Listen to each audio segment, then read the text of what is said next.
Hey guys, it's Railroader Cabal here. Going to be doing another Command and Conquer Remastered Tiberian Dawn video commentary. We have our 1 versus 1 here today between two players, and we're going to be on the map Nowhere to Hide. So let's get this game started here. On the left side here, playing as the looks like it's going to be the yellow Brotherhood of Nod is going to be PSYCHOxnc, and on the right side here, playing looks like as the blue Vanilla Nod is going to be Jackster, so just close that for a little bit. So both these players, Jackster comes from Command and Conquer 3 King's Wrath. I cast a lot of games from him back in the day when I used to cast King's Wrath. He was actually really good. He gave, Bike Roshones, the best player in King's Wrath, some very good games, and he's starting on the right side here with lots of Tiberian on his starting field. Yeah, Jackster is actually really, really good at 1v1 back in King's Wrath. And then scroll over to the left side here, we have PSYCHOxnc. And then a lot of people actually said, well, that's not, it's pronounced PSYCHOxnc. Yeah, well, it's pronounced PSYCHOxnc, but I did know that he likes to pronounce it as PSYCHOxnc. So the only reason, whoops, I don't want to do that. So the reason it's called PSYCHOxnc is because back when I used to watch Battlecast Primetime, he was actually one of the main event games against Foxbox, and he likes to be called PSYCHOxnc. So that's what I'm going to call him. He used to play Rattler 3, and he was really damn good at the Soviets. So we'll see how he does against the Brotherhood of Nod. Jackster is going to be scouting with his minigunners, try to avoid that light tank from getting crushed. But he does know where PSYCHOxnc is, and he will run through the Tiberian, which is not good for your infantry, obviously. He's going to be taking a couple of shots from that, from both those light tanks. He's also bringing another militant. I always keep wanting to call them Milton squads, but they're just called minigunners because it's not King's Wrath. He does place down an airstrip. That was a very fast airstrip, so obviously he wants some early tank dominance. But Jackster is just doing some great micromanagement. He did lose one of his minigunners, but he's just streaming in some more infantry forces. And obviously they've been taking a lot of damage from those Tiberium exposure. But Jackster is going to be bringing in 2 of his light tanks into the base here. He obviously wants to take out one of the light tanks as well from PSYCHOxnc. And obviously, if we scroll back towards the site here, we see that Psycho has to be dealing with some these Nod buggies that are just being building up in his base, and obviously some very good fast ticking coming out from Jackster. But he obviously has to deal with, now that PSYCHOxnc has his own airstrip, he's just streaming out some recon bikes as well. So it could be some very long, this could be a very long game. But the benefit of the doubt is that, Jackster, his airstrip is very close to the side of the map, and he's just... when the airplane comes into play, it drops down the airstrip immediately, while Psycho has to wait for his airplane to drop down the infantry, his tanks. So this is the problem with playing Brotherhood of Nod on the left side of the map here, because you got to wait for the airplane to drop down your tanks, and that takes a long time. Whereas Jackster can wait just almost instantly for his stuff to drop down. So he's at a disadvantage already, and he's able to sell his HCV, so he's going to be going all in. He does have a barracks and an airstrip, so he's relatively okay, but he still has to deal with all these bikes and a couple of light tanks in his base here, and these recon bikes are just taking a beating as well, and these minigunners really can't do anything about his forces getting crushed here, so Psycho is really on the back for it now. He just keeps dropping in some recon bikes so that hopefully they can deal with all these buggies and the tanks that are in this base here. But the infantry forces coming up from that hand of Nod are also doing a little bit of damage as well. These recon bikes have taken out that light tank, and now he should be okay for now. So PSYCHOxnc doing a great job of just not letting those tanks from Jackster really destroy his base, and not a whole lot of damage has been done. Yes, he lost a lot of forces, but Psycho wasn't able to lose any of his buildings. Yes, he did sell his construction area, but I don't think he needs it when he has some economy going, so he should be okay. And now Jackster's on the retreat, bringing his buggies back to base here. And all Jackster's been doing is just been getting some more economy going. He's got some refineries with a couple more harvesters, so he's at the 3 and 3. And just going to pull up the monies here. So both players are still getting some Tiberium. Psycho and Jackster are both over $1,000, so they should be relatively okay. But with PSYCHOxnc, his minigunners are just taking a beating from those buggies, but the recon bikes now are in full force, and they're just nice kiting around trying to take out these buggies here. So I'm not sure what Jackster has in mind in just building up straight buggies. I mean, I guess maybe just to overwhelm what PSYCHOxnc has, which is just recon bikes and infantry. But I'm not sure why, Psycho is not building some rocket infantry, because rocket infantry would just do wonders against these Nod buggies. And now it just comes down to micromanagement. Who can micro their forces a lot easier? Plus with this terrain though, because these trees are like all in the way of everything, so the forces don't really stay together. It's not like Tiberian Kane's Wrath and Tiberian Wars where you can just crush everything. And I think I heard something sell. It was a refinery. I thought that Jackster sold his construction, but I don't think he did. But now that PSYCHOxnc has a lot of recon bikes at his disposal, he's able to, kite as many Nod buggies as he possibly can. But at the same time, though, because these airstrips are coming into play, and then a lot of buggies coming off from Jackster, so he's a buggy maniac here, just building up straight buggies, while PSYCHOxnc is just building up straight recon bikes. And he's also throwing in a couple of light tanks into the mix here too. So he's also mixing it a little bit here. So with Jackster just building straight Nod buggies, he doesn't see that. I guess he does see that PSYCHOxnc is going to go for some light tanks now. So he should be able to hopefully deal with that with his own forces. But I think he needs to build some either recon bikes of his own or light tanks to counter what PSYCHOxnc is building. But these recon bikes, they were going to do some harvester harassment, but Jackster was able to see that and push those forces back to base. And now that PSYCHOxnc has lost his MCV because he sold it, he's hopefully on the back foot now for economy. Nope, he's actually doing pretty good. He's doing a lot better than Jackster, which Jackster is just almost out of money right now, while PSYCHOxnc is at $1,000.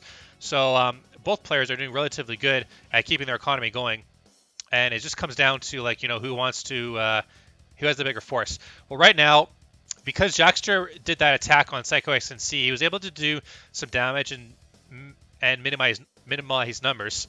I didn't say that correctly, but now that PSYCHOxnc is able to bring this back into his favor and build three non-allied tanks, while Jackster is just going straight for more non-buggies, but he's also going to go for some recon bikes here. And I think he sold his MCV. Yes, he did, because I saw that engineer.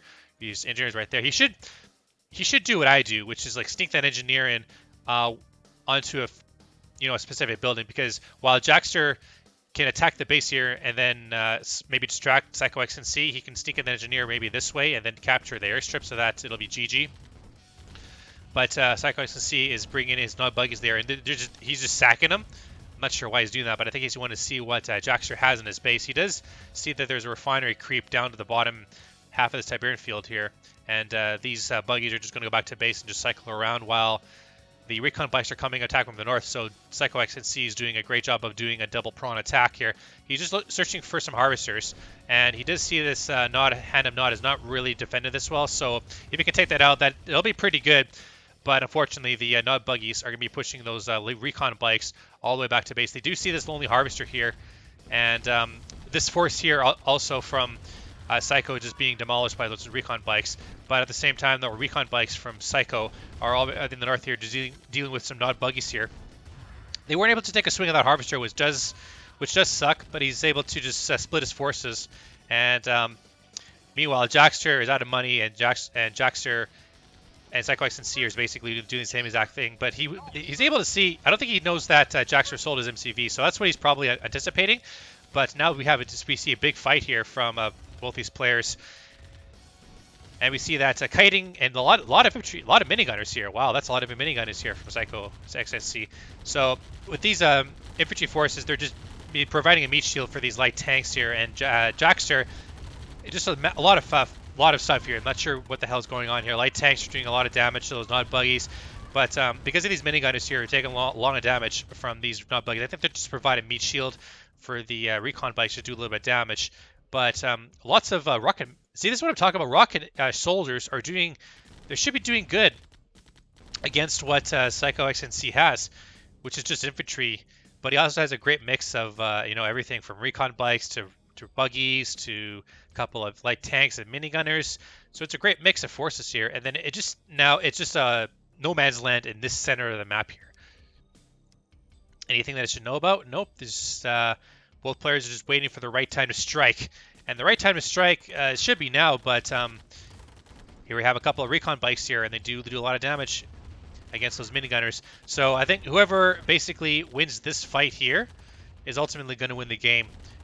And it's just super, super tense. Like, who's going to be who bites the bullet, who attacks first. If you attack first, then you're basically in the worst position possible, because then you got to deal with reinforcements. And Jackster has an actually nice line formation here. He's got a nice C formation with his forces, so that when if PSYCHOxnc wants to attack, he's going to have to go from one area of the map, and then that's going to be providing a nice concave for these forces to come all the way down this way, and then strike at the heart of Psycho's forces.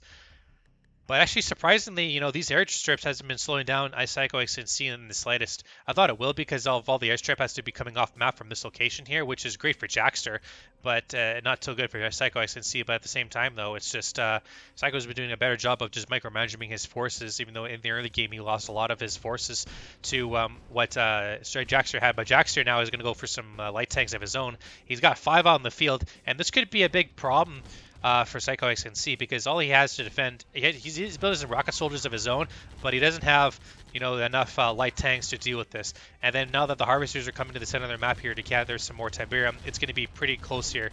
But now that Jackster's making his move, I don't think Jackster's paying, or not Jackster, but Psycho is paying attention. He's losing a lot of his tanks here, and now the light tanks could just easily crush these minigunners here. And now we see that the intense battle is coming into play. I'm not sure what happened to the gameplay. The gameplay was really slow, but now it actually picked up to a very manageable status. I think there's a lot of forces on the map here, and that's what made the game a little bit laggy. But now they, because the forces are slowly diminished, Jackster was able to do a lot of damage to PSYCHOxnc's forces and able to crush a lot of his stuff here. But now that the forces are dying, PSYCHOxnc is losing his footing in this game. He's trying to build some more force out of his airstrip, and the forces from PSYCHOxnc are just getting diminished. These light tanks are a great idea from Jackster, pushing into PSYCHOxnc's base and destroying all of his forces. Maybe PSYCHOxnc did not have the light tanks available to be pushed in. And here comes a fire sale from PSYCHOxnc. That's GG as well from PSYCHOxnc. So great job by Jackster to push in with his huge force. Albeit he did have a lot more light tanks than PSYCHOxnc.